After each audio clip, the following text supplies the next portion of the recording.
అందరికీ praise the lord. దేవుని వాక్యాన్ని ధ్యానిద్దాము. యోహాను సువార్త 5వ అధ్యాయం 5వ వచనాన్ని చదువుకుందాం. ద్రాక్షావళిని నేను, తీగలు మీరు. ఎవడు నాయందు నిలిచియుండునో, నేను ఎవనియందు నిలిచియుందునో వాడు బహుగా ఫలించును. నాకు వేరుగా ఉండి మీరు ఏమీయూ చేయలేరు. ప్రార్థన చేసుకుందాం. దయగలిగిన ప్రభువా, ఈ వాక్యాన్ని ధ్యానించుండగా మీరే మాతో మాట్లాడండి. వాక్యంలో ఉండే సత్యాన్ని మేము గ్రహించి అర్థం చేసుకొని వాక్యానుసారమైన ఆత్మీయ జీవితాన్ని మేము జీవించే భాగ్యాన్ని మీరు మాకు అనుగ్రహించమని, వాక్యాన్ని తండ్రి బిడలు ఆలకించి వాక్యానుసారమైన దీవెనలు ఆశీర్వాదాలు పొందుకొని ఆత్మీయంగా దీవించబడే భాగ్యాన్ని మీరే దయచేయమని, మాట్లాడుతున్న నన్ను మీ శిలువ చాటును మరుగుపరుచుకొని మీ బిడ్డలకు కావాల్సిన వాక్యాన్ని మీరు అనుగ్రహించి మీరే మహిమ ఘనత ప్రభావాలు పొందుకొనమని నజరేయుడైన యేసు పరిశుద్ధ నామంలో అతి వినయంగా బ్రతిమాలి వేడుకుంటున్నాను తండ్రి. ఆమేన్. ఇన్ క్రైస్ట్ అనే మాటను మనం బైబిల్లో చూస్తున్నాము. క్రీస్తు యందు, క్రీస్తు యందు, క్రీస్తు యందు నిలిచి ఉండాలి అని దేవుని వాక్యం చెప్తుంది. ఇందాక మనం చదువుకున్న వచనంలో ద్రాక్షావళిని నేను, తీగలు మీరు. ఎవడు నాయందు నిలిచి ఉందునో, నేను ఎవని యందు నిలిచి ఉందునో వాడు బహుగా ఫలించును. నాకు వేరుగా ఉండి మీరేమీ చేయలేరు. అంటే మనం క్రీస్తులోనికి రావాలి, క్రీస్తులో నివసించాలి. క్రీస్తు యందు మనం నివసించినట్లయితే ఆత్మీయంగా మనము ఫలిస్తాము అని దేవుని వాక్యం మనకు బోధిస్తుంది. కాబట్టి క్రీస్తు యందే మనము ఆశీర్వదింపబడతాము అని దేవుని వాక్యం మనకు బోధిస్తుంది. క్రీస్తు యందు ఉన్నప్పుడు మనం ఆత్మీయంగా అభివృద్ధి పొందొచ్చు. దేవుని శక్తిని, జ్ఞానాన్ని, నడిపింపును, సహాయమును, దీవెన ఆశీర్వాదాన్ని మనం పొందుకోవచ్చు. కాబట్టి క్రీస్తు యందు నిలిచి ఉండడం చాలా ప్రాముఖ్యమైన విషయము. ఇన్ క్రైస్ట్ అనే మాటను పౌలు 250 సార్లు తన పత్రికల్లో వాడినట్లు మనం చూస్తున్నాము. కాబట్టి క్రీస్తు యందు మనం నిలిచి ఉన్నట్లయితే ఆత్మీయంగా మనము దీవించబడతాము. ఆత్మీయమైన ఆశీర్వాదాలన్నీ కూడా మనం పొందుకుంటాము అని దేవుని వాక్యం చెప్తుంది. అందుకనే కొలసి 2:6-7లో కూడా పౌలు అదే మాటలు చెప్తాడు. కావున మీరు ప్రభు అయిన క్రీస్తు యేసున అంగీకరించిన విధముగా ఆయన యందు వేరుబారిన వారై ఇంటి వలె కట్టబడుచు, మీరు నేర్చుకున్న ప్రకారము విశ్వాసమందు స్థిరపరచబడుచు, కృతజ్ఞతాస్తుతులు చెల్లించు విస్తరించుచు ఆయన యందు ఉండి నడుచుకొనుడి. చూడండి, ఇక్కడ కూడా ఆయన యందు ఉండాలి.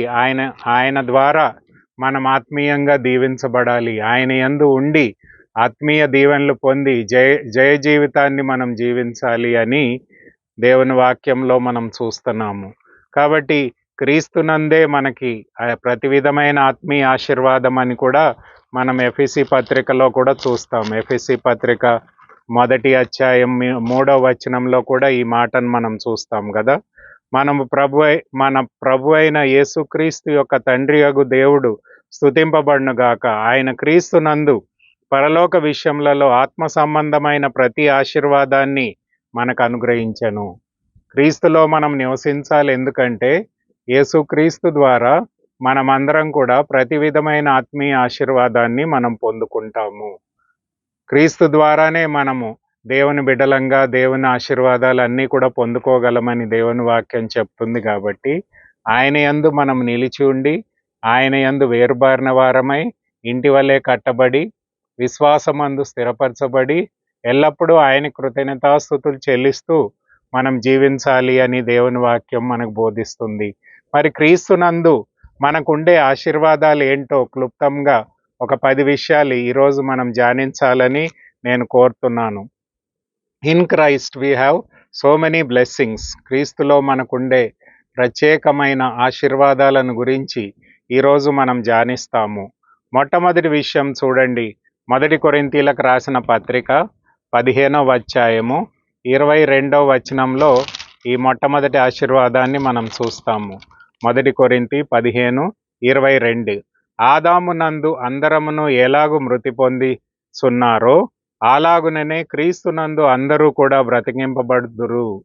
చూడండి, ఇక్కడ ఏం చెప్తున్నాడంటే పౌలు, ఆదాముని దేవుడు మొట్టమొదటిగా సృష్టించాడు. ఆదికాండం మనం చూసినట్లయితే మొదటి 3 అధ్యాయాల్లో ఆదామును సృష్టించి తన పోలికగా సృష్టించి తన సృష్టించిన ఏదైనా తోటలో ఆయనను పెట్టి ప్రతి విధమైన ఆశీర్వాదాన్ని అనుగ్రహించి ఆయనతో పాటు హవ్వను సృష్టించి ఈ ఆది దంపతులు ఆ యొక్క ఏదైనా తోటలో సంతోషంగా ఆనందంగా జీవించడానికి వారికి కావలసిన ప్రతి ఆశీర్వాదాన్ని దేవుడు అనుగ్రహించి అధికారాన్ని అనుగ్రహించి తన పోలికగా వారిని సృష్టించి వారితో ఎల్లప్పుడూ సహవాసం కలిగి ఉండి వారు ఆనందంగా సంతోషంగా ఏదైనా తోటలో జీవిస్తూ ఉన్నారు. అలాంటి సమయంలో సాతాను వారిని శోధించి వారు దేవుడు తినొద్దన్న పండును వారు తిని దేవుని ఆ వాక్యానికి తిరస్కరించి అంటే అవిధేయత చూపించి వారు పాపంలో పడిపోయారు. కాబట్టి 3వ అధ్యాయంలో మనం చూసినట్లయితే వారు శాపగ్రస్తులుగా మారారు. దేవుడు వాళ్ళని ఏదైనా తోట నుంచి వెళ్ళగొట్టాడు. మరి వారికి మీను సాతాను మధ్యన పెద్ద అంటే వారి ఇరువురిని కూడా దేవుడు శపించి వారిని శత్రువులుగా చేశాడు అని మనం చూస్తున్నాము. కాబట్టి దేవుడు తన కుమారుడైన యేసు ప్రభు ద్వారా మనకి ఏదైతే ఆదాం ద్వారా మనం పాపాన్ని స్వతంత్రించుకున్నాం, మరణాన్ని స్వతంత్రించుకున్నాం, బానిసత్వాన్ని స్వతంత్రించుకున్నాం. ఆదాము పాపం చేశాడు కాబట్టి ఆయన ద్వారా ఈ లోకంలో ఉండే ప్రతి వారు కూడా పాపాన్ని స్వతంత్రించుకున్నారు, శాపాన్ని స్వతంత్రించుకున్నారు. అందుకనే రోమీలకు రాసిన గ్రంథం 3:23లో పౌలు అంటాడు, అందరూ పాపం చేసి దేవుడిచ్చే మహిమను కోల్పోయారు. కాబట్టి ఆదాం ద్వారా మనం పాపాన్ని, మరణాన్ని, సాతాను బానిసత్వాన్ని మనం స్వతంత్రించుకున్నాము.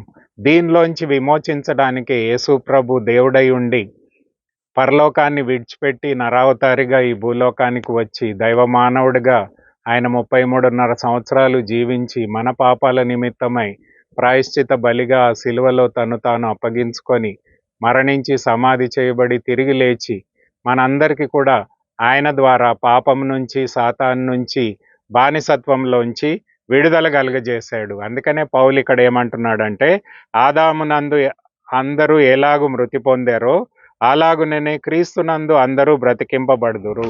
కాబట్టి క్రీస్తు ద్వారా మనము ఆయనను బట్టి మనము పాపం నుంచి, మరణం నుంచి, బానిసత్వంలోంచి విడుదల పొంది దేవుని యొక్క రక్షణను, నీతిని మనం పొందుకున్నాము.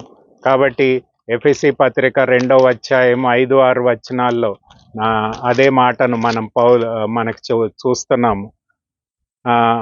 4-5 వచనాలు చూడండి. ఎఫెసీ 2:4-5. దేవుడు కరుణా సంపన్నుడై ఉండి మనము మన అపరాధముల చేత చచ్చిన వారమై ఉండినప్పుడు సహితము మన ఎడల చూపిన తన మహా ప్రేమ చేత మనలను క్రీస్తుతో కూడా బ్రతికించి కృపచేతనే మీరు రక్షింపబడి ఉన్నారు. యేసుక్రీస్తునందు ఆయన మనకు చేసిన ఉపకారం ద్వారా అధికమైన తన కృప మహాదైశ్వర్యమునకు రాబోయే యుగములో కనుపర్చు నిమిత్తము యేసుక్రీస్తునందు మనలను ఆయనతో కూడా లేపి పరలోకమందు ఆయనతో కూడా కూర్చుండబెట్టెను.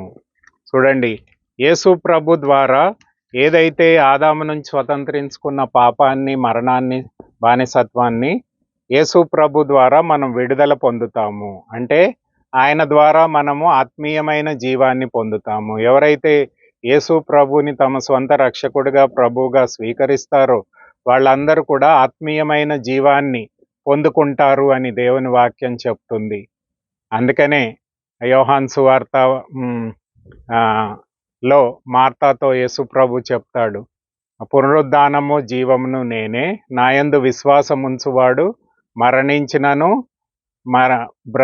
బ్రతికి నాయందు విశ్వాసముంచువాడు ఎన్నటికీ చనిపోడు. కాబట్టి ఈ వచనాన్ని మనం చూసినట్లయితే యేసు ప్రభువుని అంగీకరించినట్లయితే మనము ఆత్మీయమైన జీవాన్ని పొందుతాము. మరణించిన మనకి అంటే పాపం ద్వారా మనం మరణాన్ని స్వతంత్రించుకున్నాం కాబట్టి, బానిసత్వాన్ని పొందుకున్నాం కాబట్టి యేసు ప్రభు ద్వారా మనం విడుదలను పొందుతాము. పాపం నుంచి విడుదల పొందుతాము, మరణం నుంచి విడుదల పొందుతాము, బానిసత్వంలోంచి విడుదల పొందుతాము. యేసు ప్రభు యొక్క ఆత్మీయమైన జీవాన్ని మనం పొందుకుంటాము. రెండవదిగా ఆయన కృప ద్వారా రక్షింపబడతాము. మరి ఎఫెసీ 2:8 వచనంలో ఆ మాటను మనం చూస్తాము. మీరు విశ్వాసం ద్వారా కృపచేతనే రక్షింపబడి ఉన్నారు. ఇది మీ వలన కలిగినది కాదు, దేవుని వరమే. కాబట్టి ఆత్మీయమైన జీవాన్ని పొందుతాము. ఆయన కృప ద్వారా దేవుని రక్షణను పొందుతాము.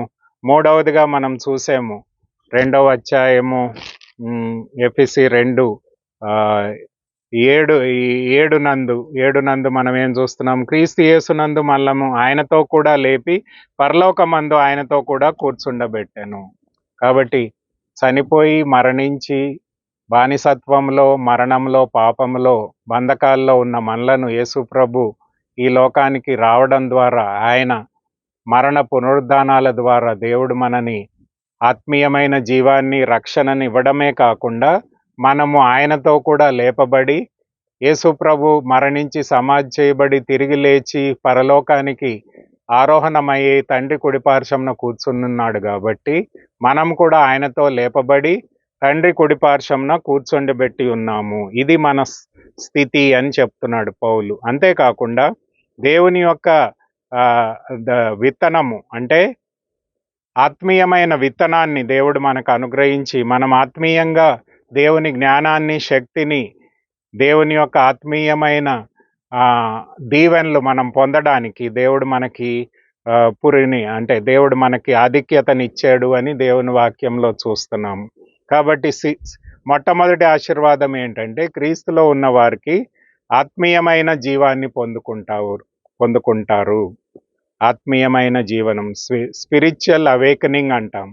కాబట్టి ఆత్మీయంగా చనిపోయిన మనలను యేసుక్రీస్తు ద్వారా మనము ఆత్మీయమైన జీవాన్ని పొందుకున్నాము, రక్షణని పొందుకున్నాము. క్రీస్తుతో మనం లేపబడి పరలోకమందు ఆయనతో పాటు తండ్రి కుడిపార్శ్వమున కూర్చొని ఉన్నాము. నూతన విత్తనము, ఆత్మీయమైన విత్తనాన్ని మనలో విత్తబడి మనం ఆత్మీయంగా ఎదుగులాగున మీకు దేవుడు సహాయం చేస్తాడు. అంతేకాకుండా మనం ఆత్మీయమైన విషయాలను దేవుడు మనకు బయలుపరుస్తాడు. దేవుని జ్ఞానము మనం పొందుకుంటాము. కాబట్టి స్పిరిచువల్ అవేకనింగ్ ఫస్ట్ బ్లెస్సింగ్ ఏంటంటే ఆత్మీయమైన ఉజ్జీవాన్ని లేక ఆత్మీయమైన జీవాన్ని యేసు ప్రభు ద్వారా మనం పొందుకుంటాము. కాబట్టి క్రీస్తులో ఉన్న వారికి ఆత్మీయమైన జీవాన్ని, రక్షణను, దేవుని యొక్క తండ్రి కుడిపార్శ్వమున కూర్చొనే ఆధిక్యతను, దైవ జ్ఞానాన్ని, దైవ నడిపింపును, దేవుని యొక్క ఉన్నతమైన ఆలోచన జ్ఞానాన్ని మనం పొందడానికి దేవుడు మనకు అర్హతనిస్తాడు. కాబట్టి క్రీస్తులో మనం ఉన్నప్పుడే మనం ఆత్మీయంగా జీవాన్ని పొందుకుంటాము. ఒకవేళ యేసుక్రీస్తుని మీరు అంగీకరించకపోతే ఇంకనూ మనము పాపపు స్థితిలో ఆదాము స్థితిలోనే మనం ఉంటాము.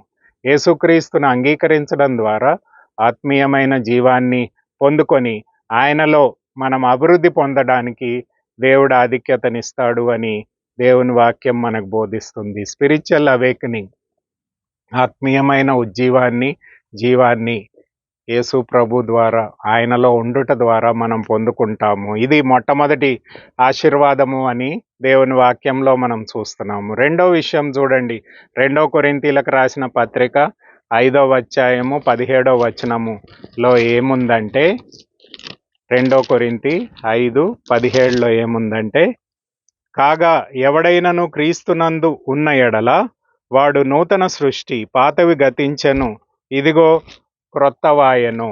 కాబట్టి నూతన గుర్తింపు మనకు కలుగుతుంది. ప్రాచీన జీవితాన్ని దేవుడు తీసివేసి, అంటే మనలో ఉండే పాపపు స్వభావాన్ని, ఆలోచనలు, అలవాటుల్ని దేవుడు తీసివేసి నవీన స్వభావాన్ని, నూతన ఆత్మీయమైన స్వభావాన్ని దేవుడు మనకు అనుగ్రహిస్తాడు. అంటే ఒక నూతన గుర్తింపు, న్యూ ఐడెంటిటీ.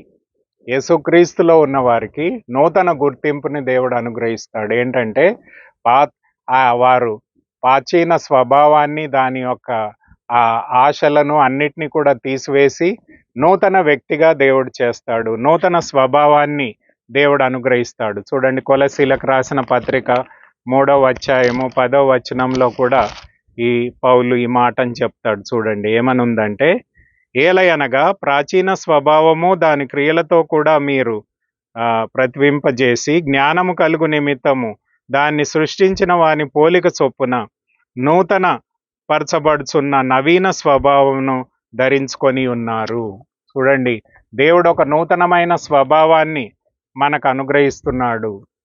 ప్రాచీన స్వభావం, పాప స్వభావాన్ని తీసివేసి నవీన స్వభావాన్ని దేవుడు మనకు అనుగ్రహిస్తాడు అని దేవుని నూతన గుర్తింపుని దేవుడు మనకు అనుగ్రహిస్తాడు అని, నూతన స్వభావాన్ని, నూతన గుణలక్షణాలని, దైవికమైన గుణలక్షణాలని దేవుడు మనకు అనుగ్రహిస్తాడు అని దేవుని వాక్యంలో చూస్తున్నాము. ఏంటా గుణలక్షణాలు? చూడండి, ప్రాచీన స్వభావంలో ఉండే పాపం అంతా కూడా దేవుడు తీసివేస్తాడు. 5 నుంచి 9 వచనాల్లో ఉంటుంది ప్రాచీన స్వభావాన్ని గురించిన జారత్వము, అపవిత్రతను, కామారత్వమును, దురాశను, విగ్రహారాధనైన ధనాపేక్షను చంపివేయుడి అని ఉంది. కాబట్టి కోపము, ఆగ్రహము, దుష్టత్వము, దూషణ, నోట బూతి మాటలు, ఇవన్నీ కూడా ఒకరికో ఒకరు అబద్ధం ఆడడము, ఇవన్నీ కూడా తీసివేయబడతాయి. ఈ చెడు స్వభావాన్ని, చెడు అలవాట్లను దేవుడు తీసివేసి నవీన స్వభావాన్ని, దైవికమైన స్వభావాన్ని మనకు అనుగ్రహిస్తాడు.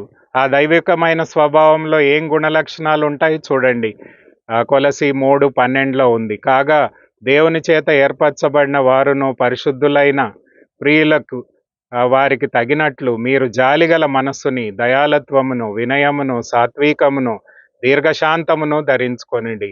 ఎవడనో తనకి హాని చేయవనని అనుకొనవలని ఎడల ఒకరికొకడు సహించుచు, ఒకరినొకరు క్షమించుచు, ప్రభువుని మిమ్మును క్షమించిలాగున మీరును క్షమించుడి. వాటన్నిటిపైన పరిపూర్ణమగు అనుబంధమైన ప్రేమను ధరించుకొనండి. చూడండి, దేవుని గుణలక్షణాలు ఏంటో ఇక్కడ మనకి పౌలు 12 నుంచి 14 వచనాల్లో చెప్తున్నాడు. కొలసి 3:12 నుంచి 14. జాలిగల మనసును, దయాలుత్వమును, వినయమును, సాత్వికమును, దీర్ఘశాంతమును, ఒకరినొకరు నోర్చుకోవడము, ఒకరినొకరు క్షమించుకోవడము, దేవుని ప్రేమతో మనం నింపబడ్డము. అంతేకాదు 16వ వచనంలో సమస్త విధమైన జ్ఞానంతో క్రీస్తు వాక్యము మీలో సమృద్ధిగా నివసించనీయుడి. కాబట్టి దేవుడు కోరిన గుణలక్షణాలను నవీన స్వభావంలో దేవుడు మనకు అనుగ్రహిస్తాడు అని పౌలు చెప్తున్నాడు. కాబట్టి ప్రాచీన స్వభావంలో ఉండే దుష్ట అలవాట్లు, దుష్ట మార్గాలను విడిచిపెట్టి నవీన స్వభావంలో ఉండే దైవికమైన గుణలక్షణాలను దేవుడు మనకు అనుగ్రహిస్తాడు. ఇది ఎలా వస్తుందంటే క్రీస్తులో ఉన్నవారికే వస్తుంది. క్రీస్తులో ఉన్నవారికి ఆత్మీయమైన జీవాన్ని పొందుకుంటారు. రెండవది, క్రీస్తులో ఉన్నవారికి నూతన గుర్తింపు, నూతన స్వభావాన్ని, నూతన గుణలక్షణాలని, దైవికమైన గుణలక్షణాలని దేవుడు అనుగ్రహిస్తాడు. అంతేకాకుండా దేవుని యేసు ప్రభు యొక్క స్వారూప్యంలోనికి మార్చబడతాము అని దేవుని వాక్యంలో మనం చూస్తాము. రోమీలకు రాసిన గ్రంథం 8వ అధ్యాయం 29వ వచనంలో కూడా ఉంది. కాబట్టి దేవుని యొక్క నూతనమైన స్వభావాన్ని, దేవుని యొక్క గుణలక్షణాలని మనం పొందుకుంటాము. యేసుక్రీస్తులో ఉన్నవారు నూతన గుర్తింపును, నూతన స్వభావాన్ని, దైవిక యేసు ప్రభు యొక్క స్వారూప్యంలోనికి మార్చబడే గుణలక్షణాలను మనం కలిగి ఉంటాము అని దేవుని వాక్యంలో మనకి బోధించబడుతుంది. అందుకని హెజికియల్కి రాసిన గ్రంథం 36 అధ్యాయము 25 నుంచి 29 వచనాల్లో కూడా అక్కడ ప్రవచనాత్మకంగా చెప్తాడు. దేవుడు మనకు నూతన హృదయాన్ని ఇస్తాడు, నూతన ఆత్మనిస్తాడు, దేవుని వాక్యానికి విధేయత చూపించే శక్తినిస్తాడు. మనం దేవుని పిల్లలంగా, దేవుని యొక్క వారసులంగా మనం చేర్చబడతాము అని దేవుని వాక్యంలో అక్కడ చెప్పబడి ఉంది. కాబట్టి నూతనమైన ఆత్మీయమైన జీవాన్ని పొందుకుంటాము. రెండవది, నూతనమైన గుర్తింపును, నూతనమైన స్వభావాన్ని, దైవికమైన స్వభావాన్ని, క్రీస్తు యొక్క స్వరూప్యంలోనికి మార్చబడే గుణలక్షణాలను మనం కలిగి ఉంటాము క్రీస్తులో ఉండడం ద్వారా. మూడో విషయం ఏంటంటే, క్రీస్తులో ఉండడం ద్వారా మనం దేవుని కుమారులంగా, ఆయన వారసులంగా చేయబడతాము అని దేవుని వాక్యంలో ఉంది. చూడండి, గలతీలకు రాసిన పత్రిక 3వ అధ్యాయము 26వ వచనంలో ఇలా ఉంది. గలతీలకు రాసిన పత్రిక 3వ అధ్యాయము 26వ వచనంలో ఈ విధంగా ఉంది. ఏమని ఉందంటే, క్రీస్తు యేసునందు మీరందరూను విశ్వాసం వలన దేవుని కుమారులై ఉన్నారు.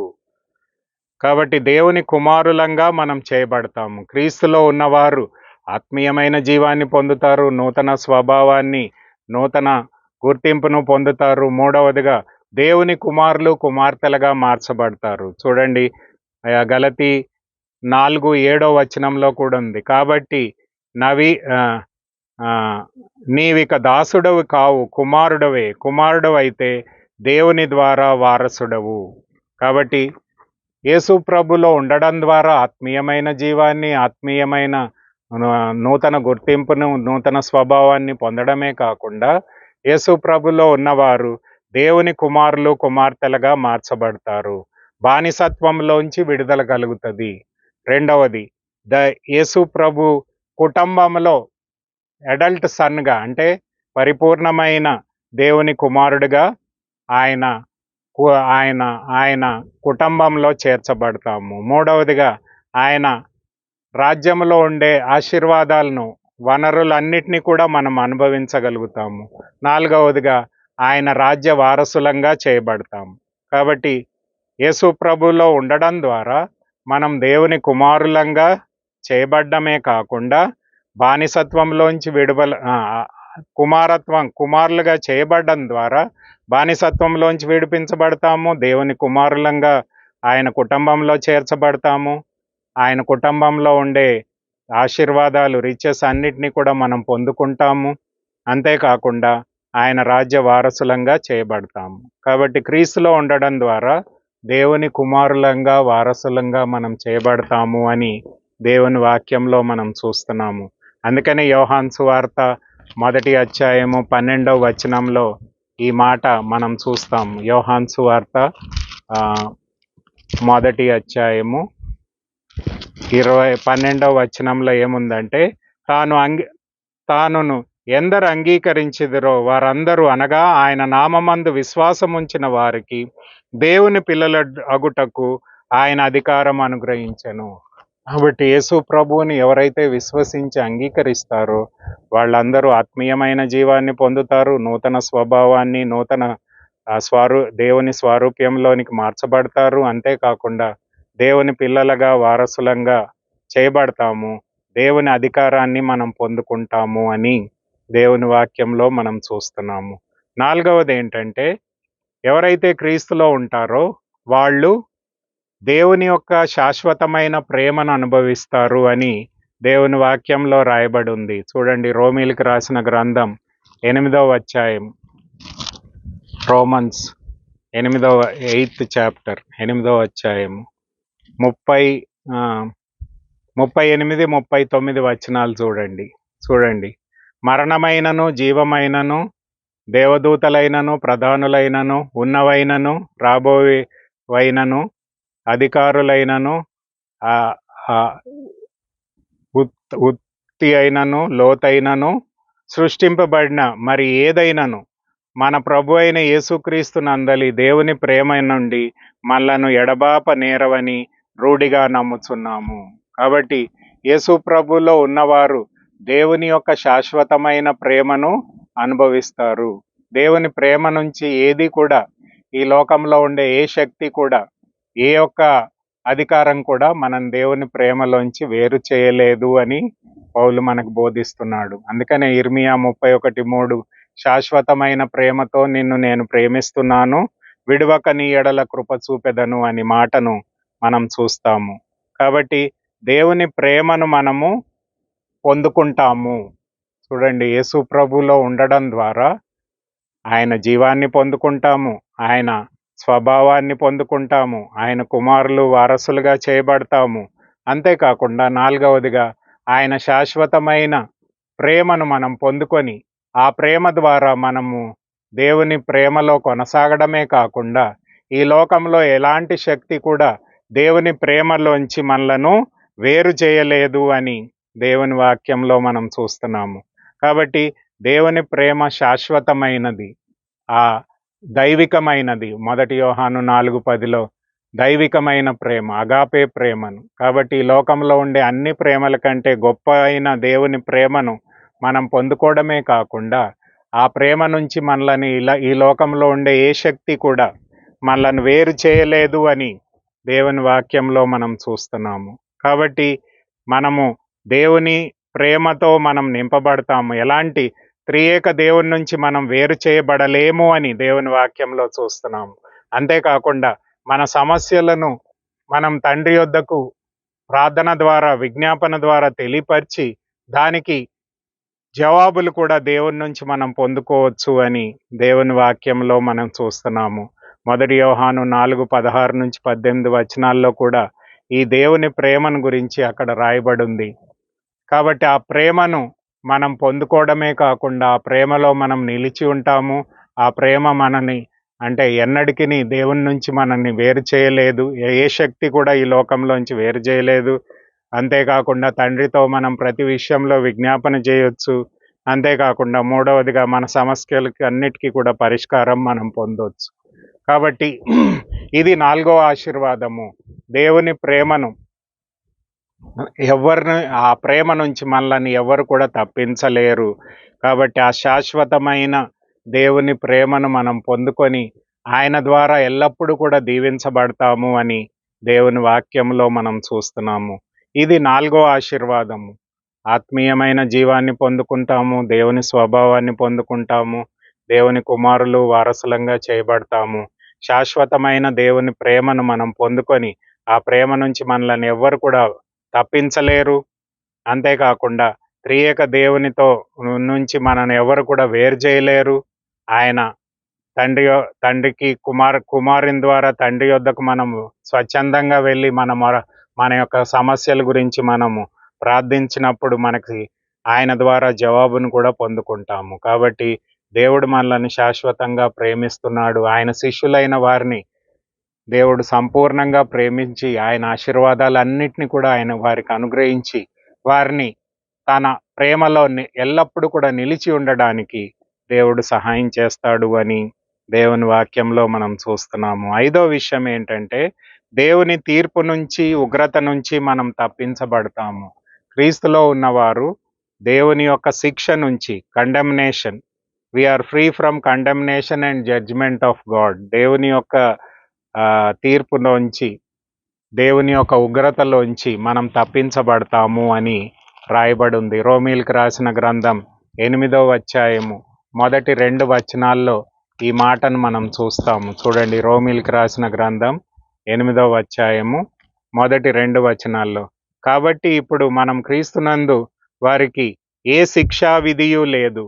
యేసు క్రీస్తునందు జీవమునిచ్చు ఆత్మ యొక్క నియమము పాప మరణముల నియమం నుండి నన్ను విడిపించును. ఏలయనగా ధర్మశాస్త్రమును దీనిని చేయలేకపోయెను, దానిని దేవుడు చేసెను.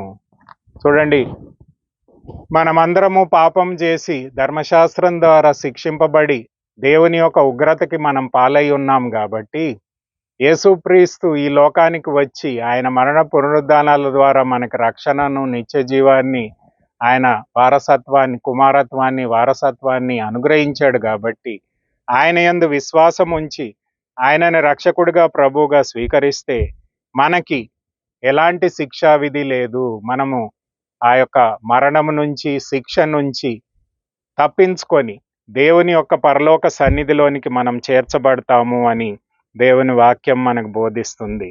కాబట్టి ఆ క్రీస్తులో ఉన్నవారికి ఏ శిక్షా విధి లేదు అని రాయబడి ఉంది. కాబట్టి అంటే శిక్షా విధి ఏది లేదంటే 3 విషయాలు మనం తెలుసుకోవాలి దీంట్లో. మొట్టమొదటి విషయం ఏంటంటే, మనము పాపము చేసినప్పటికీ మన పాపానికి మనకు వ్యతిరేకంగా ఉండదు. కాబట్టి దేవుడు మన పాపాలను క్షమించడమే కాకుండా మన పాపాలను ఆయన సన్నిధిలోంచి తీసివేస్తాడు. కాబట్టి మనము క్రైస్తవ విశ్వాసి అయినప్పటికీ మనం పాపం చేయమని కాదు, చిన్న చిన్న తప్పులు చేసినప్పటికీ దేవుడు మనలను క్షమించి మన పాపము మనకి అడ్డంగా లేకుండా దాన్ని తీసివేస్తాడు. No sin will be held against the believer. కాబట్టి ఈ ప్రస్తుత కాలంలోనూ రాబోయే కాలంలోనూ మనం చేసే పాపాలన్నిటినీ కూడా దేవుడు తీసివేస్తాడు. అంటే ఆయనను మనం అంగీకరించి ఆయనలో, క్రీస్తులో ఉన్నాం కాబట్టి మన పాపాలు మనకి శిక్షావిధి కలుగజేయవు, మన పాపం నుంచి మనకు విడుదల కలుగుతుంది అని మొట్టమొదటి విషయం. రెండవది, తన యొక్క తన యొక్క నీతిని మనం పొందుకుంటాము. 2 కొరింథీ 5:21లో ఏముందంటే, యేసు ప్రభు శిలువ ద్వారా దేవుడు మన పాపాలు ఆయన మీద మోపి యేసుక్రీస్తు యొక్క నీతిని మనకు అనుగ్రహించాడు. కాబట్టి యేసుక్రీస్తుని విశ్వాసంతో అంగీకరించిన వారు అందరూ కూడా నీతిమంతులుగా తీర్చబడతాడు. ఇంప్యూటెడ్ రైచియస్నెస్ అంటాము.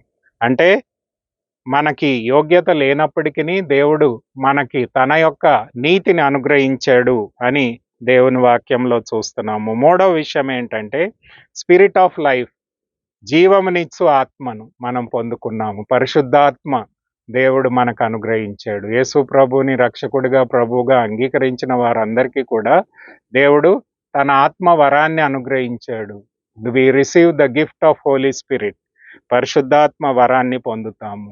ఇది జీవం గల ఆత్మ. It is a spirit of life.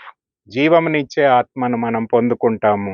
ఆ ఆత్మ మనలో నివసించి మనని తన ఆలయంగా, దేవుని ఆలయంగా చేసుకొని మనని నీతిమంతులుగా తీర్చిదిద్ది మనం పాపం చేయకుండా వాక్యానుసారంగా జీవించడానికి, దేవుని శక్తితో నడుచుకోవడానికి దేవుని ఆత్మ మనకు సహాయం చేస్తుంది.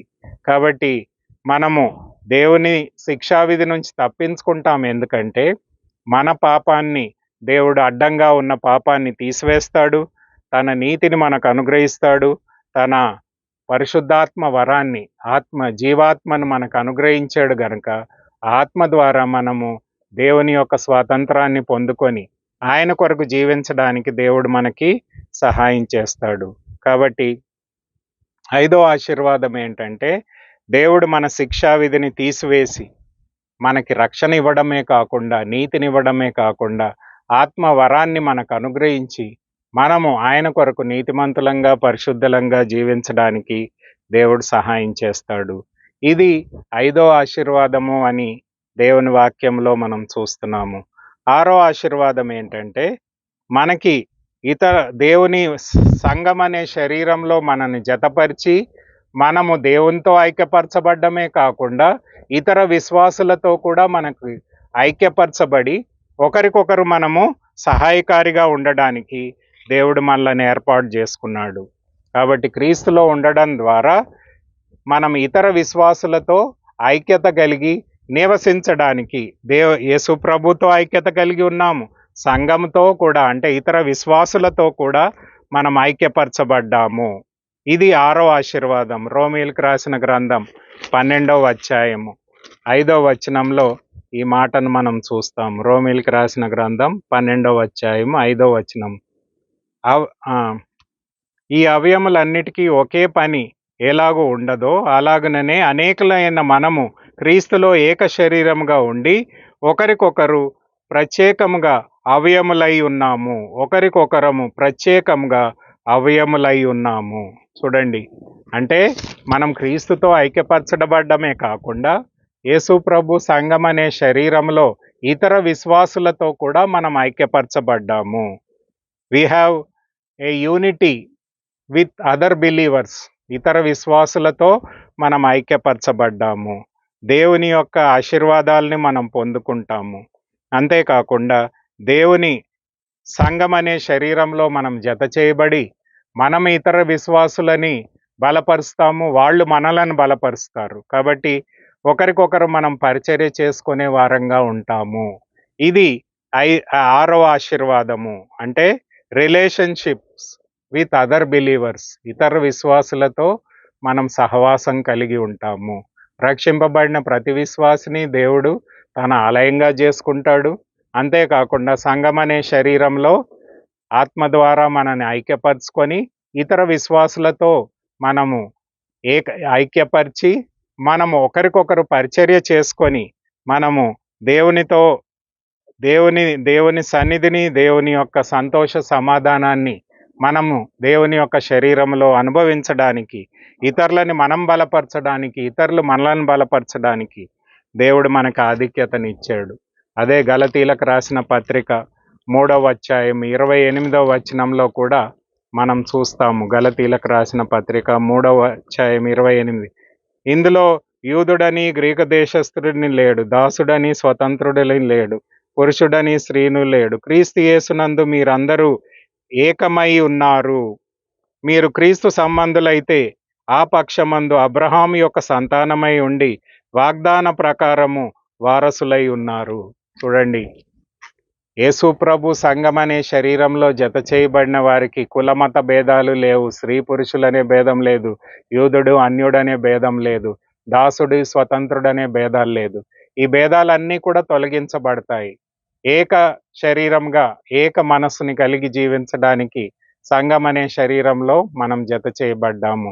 ఒకరికొకరం మనం పరిచర్య చేసుకొని ఆ ఆ ఆ యొక్క సహవాసంలో అభివృద్ధి పొందడానికి, ఆత్మీయమైన అభివృద్ధిలోనికి మనం నడిపించబడ్డానికి దేవుడు మనల్ని ఏర్పాటు చేసుకున్నాడు. యేసు ప్రభులో మనం ఉండుట ద్వారా ఆత్మీయమైన జీవాన్ని పొందుకున్నాము, ఆత్మీయమైన దైవిక స్వభావాన్ని పొందుకున్నాము, దేవుని కుమారులు వారసులుగా చేయబడ్డాము, నిత్యమైన దేవుని యొక్క ప్రేమను మనం పొందుకుంటాము. మనం తీర్పులోనికి రాక దేవుని యొక్క ఉగ్రతలోంచి తప్పించబడి దేవుని యొక్క నిత్యమైన ఆశీర్వాదాలను, జీవాత్మను పొందుకొని ఆయన ద్వారా మనము బ్రతికించబడి తీర్పులోంచి తప్పించబడతాము. అంతేకాకుండా ఆరవదిగా మనము ఇతర విశ్వాసులతో ఐక్యపరచబడి వారికి మనకి మధ్యన సహవాసం కలిగి ఉండి మనము ఒకరికొకరు అభివృద్ధిని చేకూర్చుకుంటాము అని దేవుని వాక్యంలో మనం చూస్తున్నాము.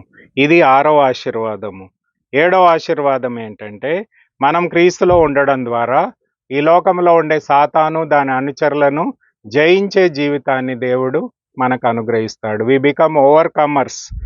మనం పాపాన్ని, సాతాన్ని, మరణాన్ని జయించి ఆత్మీయమైన విజయంతో మనం జీవించడానికి దేవుడు మనకి ఆధిక్యతనిస్తాడు. 1 యోహాను పత్రిక 4వ అధ్యాయం 4వ వచనంలో ఈ విధంగా ఉంది. 1 యోహాను పత్రిక 4వ అధ్యాయం 4వ వచనంలో, చిన్నపిల్లలారా మీరు దేవుని సంబంధులు, మీలో ఉన్నవాడు లోకంలో ఉన్నవాని కంటే గొప్పవాడు గనుక మీరు వానిని జయించి ఉన్నారు.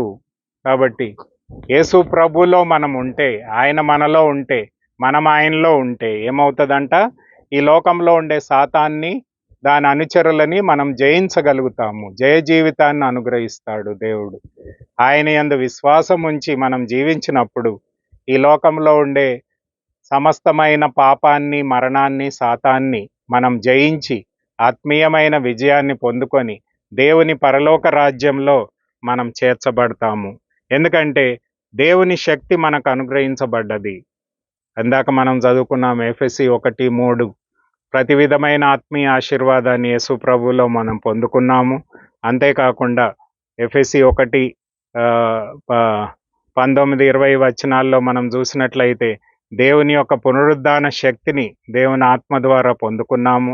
అంతేకాకుండా హీబ్రూ 4:15-16లో చూసినట్లయితే దేవుడు ఈ లోకంలో వచ్చి సాతాను దాని అనుచరులను ఎలా జయించాడో, ఆయన పరలోకంలో తండ్రి కుడిపార్శ్వమున కూర్చొని ఉండి మన యొక్క బలహీనతల్లో మనకు తోడై ఉండి మనకు సహాయం చేసి మనకి ఆత్మీయమైన విజయాన్ని ఆయన దయచేయడానికి ఆయన సిద్ధంగా ఉన్నాడు. కాబట్టి దేవుని శక్తి ద్వారా, యేసు ప్రభు ద్వారా, తన ఆత్మ ద్వారా మనం ఈ లోకంలో ఉండే సాతాన్ని, అపవిత్ర శక్తులని, శరీరాన్ని, సమస్తాన్ని కూడా మనము జయించి దేవుని కొరకు జీవించడానికి దేవుడు ఆధిక్యతనిచ్చాడు. కాబట్టి క్రీస్తులో ఉన్నవారు ఈ లోకాన్ని, లోకనాథుడైన సాతాన్ని జయిస్తారు అని దేవుని వాక్యం చెప్తుంది. ఇది 7వ ఆశీర్వాదము. కాబట్టి క్రీస్తులో నీవు జయ జీవితాన్ని జీవించాలని దేవుడు మనల్ని ఏర్పాటు చేసుకున్నాడు అని దేవుని వాక్యం మనకు బోధిస్తుంది. 8వ విషయం చూడండి, ఎఫెసీలకు రాసిన పత్రిక 2:10లో యేసు ప్రభులో ఉన్నవారు మరి ఆత్మీయమైన ఫలభరితమైన జీవితాన్ని జీవిస్తారు అని అక్కడ రాయబడి ఉంది. చూడండి, ఎఫెసీ పత్రిక 2వ అధ్యాయము 10వ వచనంలో దేవుడు మనల్ని ఎందు నిమిత్తం రక్షించుకొని తన బిడ్డలుగా చేసుకున్నాడంటే, ఎఫెసీ పత్రిక 2వ అధ్యాయము 10వ వచనం చూడండి. 10వ వచనంలో ఏముందంటే, మరియు వాటి యందు మనము నడుచుకొనవలనని దేవుడు ముందుగా సిద్ధపరిచిన సత్క్రియలను చేయుటకై మనము క్రీస్తునందు సృష్టింపబడిన వారమై ఆయన చేసిన పనివారమై ఉన్నాము. అంటే యేసుక్రీస్తులో ఉన్నవారు ఆత్మీయమైన ఫలభరితమైన జీవితాన్ని జీవిస్తారు అని అక్కడ రాయబడి ఉంది. కాబట్టి దేవునిలో ఉన్నవారు బహుగా ఫలిస్తారు, ఫలభరితమైన జీవితాన్ని కలిగి ఉంటారు. ఇందాక మనం యోహాను సువార్త 15లో మనం చూసాము 5వ వచనం. అంటే ఆయనలో మనం నాటబడినట్లయితే బహుగా ఫలిస్తాము అని అక్కడ మనం చదువుకున్నాం. యోహాను సువార్త 15వ అధ్యాయం. ద్రాక్షవల్లి నేను, తీగలు మీరు. ఎవడు నాయందు నిలుచునో వాడు, నేను ఎవని యందు నిలుచునో వాడు బహుగా ఫలించును. ఫలభరితమైన జీవితాన్ని జీవించడానికి దేవుడు మనకు సహాయం చేస్తాడు. 16వ వచనంలో కూడా ఉంది, నేను మిమ్మల్ని మీరు నన్ను ఏర్పరచుకొనలేదు, నేను నా పేరట తండ్రిని ఏమి అడుగుదునో అది ఆయన మీకు అనుగ్రహించినట్లు మీరు వెళ్ళి ఫలించుటకును మీ ఫలము నిలిచి ఉండుటకును నేను మిమ్మల్ని ఏర్పరచుకొని నియమించితిని. దేవుడు మనల్ని తన బిడ్డలుగా ఎందుకు చేసుకున్నాడంటే ఆత్మీయమైన ఫలభరితమైన జీవితాన్ని, అంటే దైవికమైన స్వభావాన్ని కలిగి ఉండడానికి, అంతేకాకుండా దేవుని యొక్క ఆత్మశక్తితో ఈ లోకంలో అనేక ఆత్మలు దేవుని కొరకు సంపాదించడానికి దేవుడు మనల్ని ఏర్పాటు చేసుకున్నాడు. అంతేకాకుండా ఇతరులకు సత్క్రియలు చేయడానికి, గుడ్ వర్క్స్. ఆత్మీయంగా మనం ఫలించాలి అంటే ఆత్మీయమైన గుణలక్షణాలను మనం కలిగి ఉండాలి. దేవుని ప్రేమతో నింపబడిన వారమై ఇతరుల అవసరాలలో మనం సహాయకారిగా ఉండాలి. దేవుని సువార్తను పంచుకొని అనేకులకి రక్షణ సువార్తను మనం అందించి వారిని దేవుని బిడ్డలంగా మనం మార్చాలి అని దేవుని వాక్యం మనకు బోధిస్తుంది. అందుకనే దేవుడు మనల్ని ఏర్పాటు చేసుకున్నాడు. 139వ కీర్తన 13-16 వచనాల్లో చూస్తే మనము ఈ భూలోకంలో పుట్టకముందే దేవుడు మనల్ని మన తల్లి గర్భంలోనే మనని ఏర్పరచుకున్నాడు అని అక్కడ రాయబడి ఉంది. 139వ కీర్తనలో మరి 13వ వచనంలో, నా తల్లి గర్భమందు నన్ను నియమించి వాడిన నీవే. అంటే మనం తల్లి గర్భంలో ఉన్నప్పుడే దేవుడు మనల్ని నియమించాడు. 16 వచనం చూడండి, నేను పిండమునై ఉండగా నీ కన్నులు నన్ను చూచినను, నియమింపబడిన దినములలో ఒకటైనను కాకపూర్వమే నా దినములన్నీ నీ గ్రంథములో లిఖితమై ఉన్నవి. కాబట్టి దేవుడు మనల్ని తల్లి గర్భంలో ఉన్నప్పుడే దేవుడు మనల్ని రూపించాడు, తయారు చేశాడు. అంతేకాకుండా మనము ఆయన కొరకు సత్క్రియలను చేయడానికి దేవుడు మనల్ని ఏర్పాటు చేసుకున్నాడు అని దేవుని వాక్యంలో మనం చూస్తున్నాము. కాబట్టి దేవుని కొరకు మనము దేవుని యొక్క గుణలక్షణాలను మనం కలిగి ఉండాలి. దేవుని యొక్క ఆత్మశక్తిని మనం పొందుకోవాలి. దేవుని కొరకు ఆయన సువార్తను మనం అనేకులకు చెప్పాలి. దేవుని కొరకు ఆత్మ ఫలాలను, అంటే ఆత్మలను సంపాదించాలి. దేవుడు మనకు అనుగ్రహించిన డబ్బును, మన తలాంతులను దేవుని మహిమార్థమై వాడాలి. దేవుడు మనకు సమయాన్ని ఇచ్చాడు, తలాంతులు ఇచ్చాడు, డబ్బునిచ్చాడు. ఇవన్నీ కూడా మనం దేవుని సన్నిధిలో ఆయనకు సమర్పించుకొని ఆయన కోసం మనం సమయాన్ని వెచ్చించాలి, మన తలాంతులు వెచ్చించాలి, దేవుని సువార్తను మనం అందించాలి. అంతేకాకుండా అనేకులని దేవుని రక్షణ మార్గంలోనికి నడిపించాలి. దేవుని కొరకు ఫలభరితమైన జీవితాన్ని మనం జీవించాలని దేవుడు మనల్ని ఏర్పాటు చేసుకున్నాడు. కాబట్టి క్రీస్తులో ఉన్నవారు ఫలభరితమైన జీవితాన్ని కలిగి ఉంటారు అని దేవుని వాక్యంలో మనం చూస్తున్నాము. ఇది 8వ విషయము. 9వ విషయం మనం చూసినట్లయితే కొలసీలకు రాసిన పత్రిక 2వ అధ్యాయం 3వ వచనము మనం చూసినట్లయితే యేసు ప్రభులో ఉండడం ద్వారా మనము ఏం పొందుకుంటాము? బుద్ధి, జ్ఞాన, సర్వసంపదలు ఆయన యందు గుప్తములై ఉన్నవి. కాబట్టి యేసుక్రీస్తులో ఉండడం ద్వారా బుద్ధి, జ్ఞానము, విజ్డమ్ అండ్ రిచెస్, దైవ జ్ఞానాన్ని, దేవుని యొక్క సమృద్ధి అయిన ఆశీర్వాదాల్ని ఆయన ద్వారా ఆయనలో మనం పొందుకుంటాము అని దేవుని వాక్యంలో మనం చూస్తున్నాము. అంతేకాకుండా కొలసి 3:3లో కూడా మనముంది. ఏలయనగా మీరు మృతి పొందితిరి, మీ జీవము క్రీస్తుతో కూడా దేవుని యందు దాచబడి ఉన్నది. యేసు ప్రభులో మనం జీవించినప్పుడు మనకి భద్రత కూడా కలుగుతుంది అని అక్కడ రాయబడి ఉంది. కాబట్టి యేసు ప్రభులో ఉండడం ద్వారా కొలసి 2:3 ప్రకారం బుద్ధి జ్ఞాన సర్వ సంపదలు మనం పొందుకుంటాము. అంతేకాకుండా కొలసి 3:3 ప్రకారము ఆయనలో ఉండటం ద్వారా యేసు ప్రభు యొక్క భద్రతను మనం పొందుకుంటాం. ద ప్రొటెక్షన్ అండ్ గైడెన్స్, దేవుని యొక్క భద్రతను ఆయన యొక్క నడిపింపును మన జీవితంలో మనం పొందుకుంటాము. ప్రియమైన దేవుని బిడ్డలారా, ఆయన యందు ఉండడం ద్వారా ఆయన యొక్క పరిపూర్ణమైన జ్ఞానాన్ని సర్వ సంపదలను మనం అనుభవించడమే కాకుండా ఆయనలో మనము ఉండి ఆయన యొక్క భద్రతను క్షేమమును మనం పొందుకుంటాము అని దేవుని వాక్యంలో మనం చూస్తున్నాము. ఇది 9వ ఆశీర్వాదాన్ని మనం గమనించాలి. యేసు ప్రభులో ఉన్నవారు దైవ జ్ఞానాన్ని, దేవుని యొక్క సంపదలను మనం అనుభవించడమే కాకుండా దేవుని యొక్క భద్రతను మనం ఆయనలో దాచబడి ఉన్నవారం కాబట్టి ఆయన యొక్క భద్రతను కూడా మనం పొందుకుంటాము అని ఇక్కడ రాయబడి ఉంది.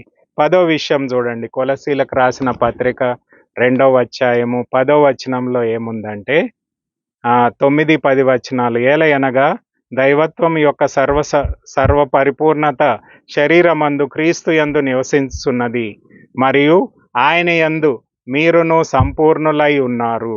ఆయన సమస్త ప్రధానులకు అధికారులకు శిరస్సు అయి ఉన్నాడు. కంప్లీట్నెస్, సంపూర్ణతను పొందుకుంటాము. యేసు ప్రభులో ఉండడం ద్వారా దైవ పరిపూర్ణతలోనికి మనం నడిపించబడతాము. దేవుని యొక్క పరిపూర్ణమైన అంటే స్వభావంలోనికి మనం మార్చబడతాము. కాబట్టి దేవుని యొక్క స్వరూప్యంలోనికి మనం మార్చబడ్డానికే దేవుడు మనల్ని ఏర్పాటు చేసుకున్నాడు. అదే మనం చూస్తాం 2 కొరింథీలకు రాసిన పత్రిక 3వ అధ్యాయము 18వ వచనంలో మనం ఆ మాటను చూస్తాము. 2 కొరింథీలకు రాసిన పత్రిక 3వ అధ్యాయం 18వ వచనం. మనమందరమును ముసుకులేని ముఖముతో ప్రభు యొక్క మహిమను అద్దము వలె ప్రతిఫలింపజేయుచు మహిమ నుంచి అధిక మహిమకు పొందుచు ప్రభు యొక్క ఆత్మ చేత ఆ పోలికగానే మార్చబడుచున్నాము. చూడండి, పరిపూర్ణతలోనికి మనం మార్చబడతాము. అంటే మహిమ నుంచి అధిక మహిమ లోనికి మనం ప్రవేశిస్తాము. యేసు ప్రభు యందు ఉండుట ద్వారా యేసు ప్రభు యొక్క స్వరూప్యములోనికి, ఆయన పరిపూర్ణతలోనికి మనం మార్చబడతాము అని దేవుని వాక్యం మనకు బోధిస్తుంది. కాబట్టి ఈ 10 ఆశీర్వాదాలను మనం క్రీస్తులో ఉండుట ద్వారా మనం పొందుకుంటాము. కాబట్టి ఈ 10 ఆశీర్వాదాలను మనం పొందుకొని దేవుని కొరకు యేసు ప్రభు ద్వారా మనము దీవించబడాలి అని దేవుని వాక్యం చెప్తుంది. అందుకనే గలతీలకు రాసిన పత్రిక 2వ అధ్యాయం 20వ వచనంలో పౌలు ఏమంటాడంటే, చూడండి, గలతీలకు రాసిన పత్రిక 2వ అధ్యాయము 20వ వచనంలో పౌలు ఏమంటాడంటే నేను క్రీస్తుతో కూడా సిలువ వేయబడి ఉన్నాను, ఇక జీవించువాడను నేను కాదు, క్రీస్తే నాయందు జీవించున్నాడు. నేను ఇప్పుడు శరీరమందు జీవించున్న జీవితము నన్ను ప్రేమించి నా కొరకు తన్ను తాను అప్పగించుకొనిన దేవుని కుమారుని యందు విశ్వాసము వలన జీవిస్తున్నాను. చూడండి, నేను ఈ లోకానికి మృతి పొందేను, నేను క్రీస్తులో జీవిస్తున్నాను. ఆయనే నాకు తోడై ఉన్నాడు, ఆయనే నన్ను నడిపిస్తున్నాడు. ఈ లోకంలో శరీరంలో జీవించినంత కాలము ఆయన యందు విశ్వాసం ఉంచి ఆయన ద్వారా నడిపించబడే జీవితాన్ని నేను జీవిస్తాను అని మనకు తెలియపరచబడుతున్నాడు. కాబట్టి ప్రియమైన దేవుని బిడ్డలారా, ఈ 10 ఆశీర్వాదాలను క్రీస్తులో మనం పొందుకుంటాం. కాబట్టి ఆయనను మనం విశ్వసించి అంగీకరించి ఆయన యందు వేరుబారిన వారమై విశ్వాసమందు బలపరచబడిన వారే ఇంటి వలె కట్టబడుచు దేవుని కొరకు ఈ లోకంలో మనం జీవించాలి. ఆత్మీయమైన జీవాన్ని అనుగ్రహించాడు, ఆత్మీయమైన దేవుని స్వభావాన్ని దేవుడు మనకు అనుగ్రహించాడు, దేవుని కుమారులుగా వారసులుగా మనం చేసుకున్నాడు, నిత్యమైన ఆయన ప్రేమను మనకు అనుగ్రహించాడు. ఆ ప్రేమ నుంచి మన ఏది కూడా వేరు చేయలేదు అని దేవుని వాక్యంలో చూస్తున్నాము. అంతేకాకుండా మనం తీర్పు నుంచి తప్పించుకొని దేవుని యొక్క ఉగ్రతలోంచి తప్పించబడి దేవుని యొక్క ప్రేమలో ఆయన రాజ్యంలో చేర్చబడతాము. అంతేకాకుండా ఇతర విశ్వాసులతో సహవాసం కలిగి దేవుని యందు ఐక్యపరచబడినట్లు వారితో కూడా మనం ఐక్యపరచబడతాము. దేవుని యొక్క పరిపూర్ణుడైన దేవుడు మనలో ఉన్నాడు కాబట్టి ఆయన శక్తి ద్వారా ఈ లోకాన్ని, సాతాన్ని, మరణాన్ని జయిస్తాము. అంతేకాకుండా ఆత్మీయమైన ఫలభరితమైన జీవితాన్ని జీవిస్తాము. దైవ జ్ఞానాన్ని, సంపదలను పొందుకొని ఆయన ద్వారా భద్రపరచబడతాము.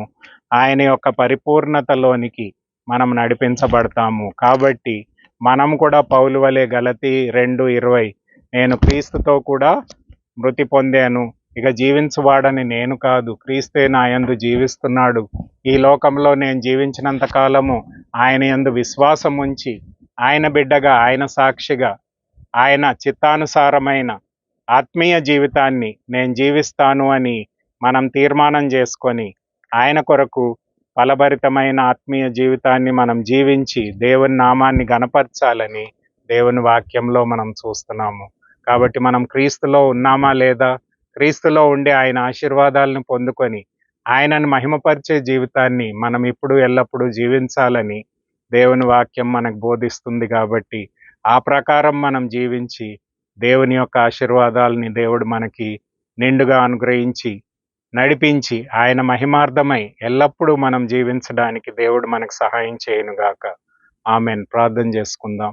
దయగలిగిన ప్రభువా, కృపగలిగిన మా తండ్రి, క్రీస్తులో ఉన్నవారికి కలిగిన ఆశీర్వాదాలను గురించి మేము ధ్యానించి ఉండగా ప్రభువా, విన్నవారు విన్న విధంగా కాకుండా ప్రభువా మీలో వారు నివసించి మీ ద్వారా వచ్చే ఈ 10 ఆశీర్వాదాలను వారు పొందుకొని ప్రభువా ఆత్మీయమైన జయ జీవితాన్ని, మీకు మహిమ తెచ్చే జీవితాన్ని, మీ యందు విశ్వాసం ఉంచి మీ కొరకు జీవించి మీ నామాన్ని గణపరిచే భాగ్యాన్ని బిడ్డలందరికీ కూడా దయచేయమని, ఆత్మీయంగా బిడ్డలను పురిగొల్పి మీ ప్రియ బిడ్డలుగా సాక్షులుగా వర్ధిల్లజేసి మీ నామానికి మహిమ తెచ్చుకొని మీరే మహిమ, ఘనత, ప్రభావాలు పొందుకొనమని నజరేయుడైన యేసు పరిశుద్ధ నామంలో అతి వినయంగా బ్రతిమాలి వేడుకొంచున్నాను తండ్రి.